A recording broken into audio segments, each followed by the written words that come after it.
जय गुरु जी, शुक्राना गुरु जी, सारी संगत को जय गुरु जी। आज मैं आप सबको बताऊंगी कि गुरु जी किन चीज़ों को करने के लिए मना करते थे।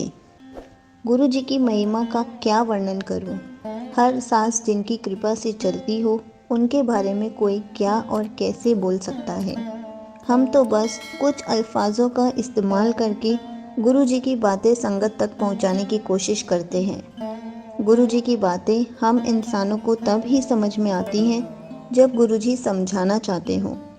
कई बार हमें लगता है कि हम संसारिकता में फंस गए हैं और गुरु जी को उस तीव्रता से याद नहीं कर पा रहे हैं जैसा पहले किया करते थे। अब वजह कुछ भी हो सकती है। जब हम ऐसा महसूस करते हैं तो गुरु जी जब हमें अपग्रेड करते हैं तब भी हम थोड़ा विचलित रहते हैं। हमें लगता है कि हम गुरु जी से दूर होते जा रहे हैं। ऐसे में हम बस गुरु जी से प्रार्थना कर सकते हैं कि अपने ही चरणों में रखना। गुरु जी ने एक बार संगत का हाथ पकड़ लिया है तो वो कभी हमसे दूर नहीं होंगे। ऊपर या नीचे जाना हमारे कर्मों के हिसाब में ही चलता रहेगा, पर हम अचानक गुरुमय से शैतान हो जाएंगे, ऐसा नहीं हो पाएगा। जब हम नेगेटिव ताकतों के अधीन होते हैं तो बहुत बार हम बहुत कुछ गलत कर जाते हैं। कभी कभी ऐसे कर्म हमारे हाथों से हो जाते हैं कि हम लुढ़कते हुए सीधा ज़ीरो पर पहुंच जाते हैं। गुरुजी हमारे साथ ऐसा होने देते हैं ताकि वहां जाकर हम ये तो समझ जाएं कि हमने क्या गलती कर दी है।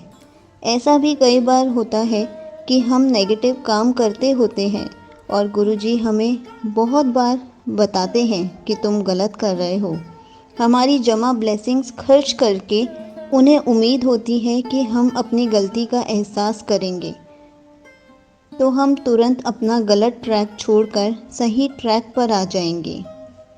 यदि हम वापस आ जाते हैं तो इस बार अपनी उतनी ही ब्लेसिंग्स जमा करने के लिए हमें और भी सेवा और भी सिमरन और सत्संग करना होता है ताकि हम अपने स्तर को फिर से पहुंच पाएं।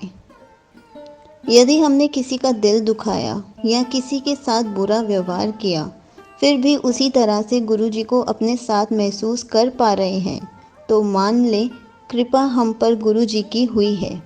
यदि ऐसा नहीं होता तो एक बात तय है कि जो भी गुरु जी का सच्चा संगत है, यदि उससे कोई गलती होती है तो हाथों ही हाथ उसे उसकी सज़ा मिल जाती है।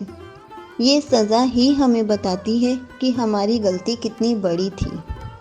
यदि सज़ा तुरंत ना मिली हो तो हमें गलती का एहसास नहीं हो पाएगा और हम इतनी देर में अपनी गलती दोहरा भी सकते हैं।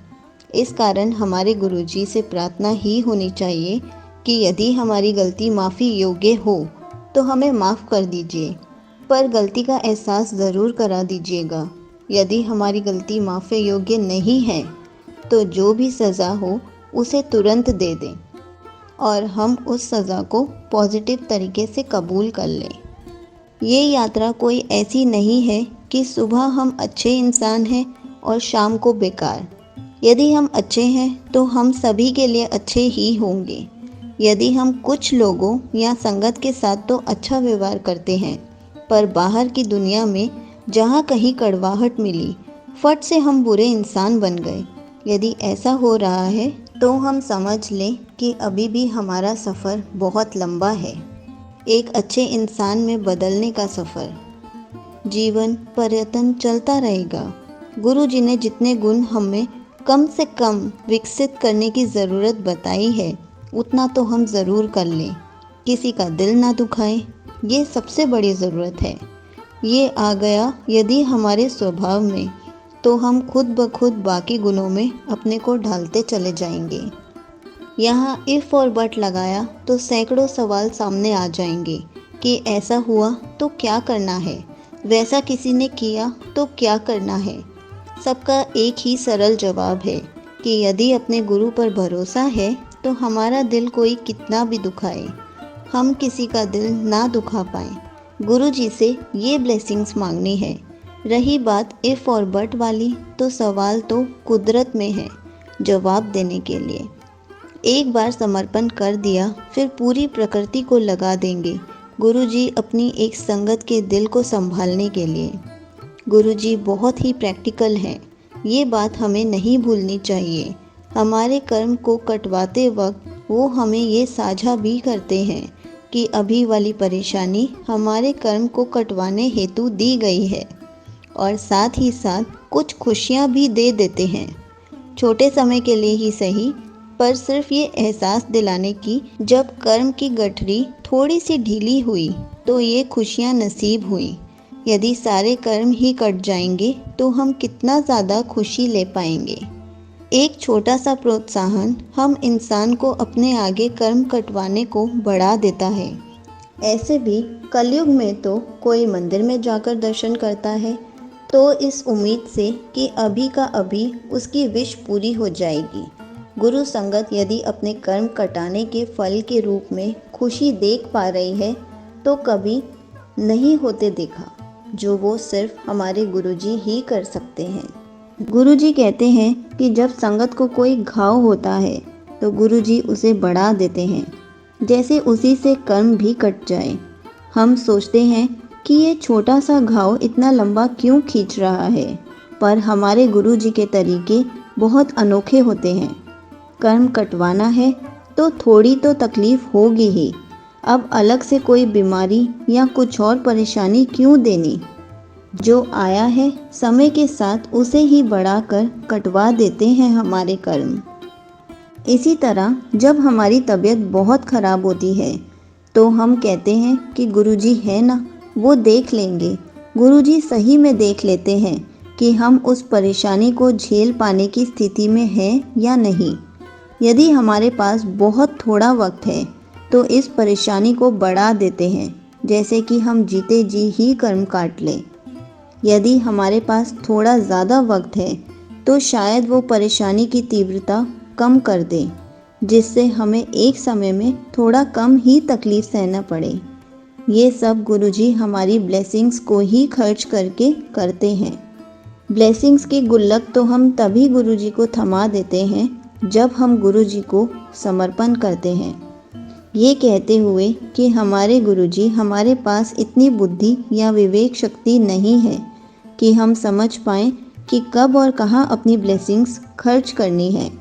अभी जब हमारी गुल्लक गुरुजी के पास है तो हम निश्चित होकर मौज कर सकते हैं। सही काम हुआ हमसे, ब्लेसिंग्स जमा हो जाएंगी। गलती की सज़ा मिलेगी, पर गुल्लक से ब्लेसिंग्स नहीं निकलेंगी। यदि ऐसा ना हो तो हम रोज़ रोज़ छोटे छोटे काम में इस ब्लेसिंग्स को खर्च कर देंगे। गुरुजी हमारी ब्लेसिंग्स को संभाल कर रखते हैं, हमारे बुरे समय को सही बनाने के लिए। अभी रोज़ रोज़ के कर्म यदि हम इतना ही बना रहे हैं कि हमारे सत्संग, सेवा और सिमरन से मिली ब्लेसिंग से वो बैलेंस हो जाए, तो गुरुजी हमें इसी स्तर पर या इससे आगे अपग्रेड कर देते हैं। पर यदि हम ज़्यादा कर्म बना रहे हैं रोज़ की ब्लेसिंग से, तो हमें निचले स्तर पर ले जाते हैं। कम से कम हम अपनी ब्लेसिंग्स तो नहीं ख़त्म करेंगे।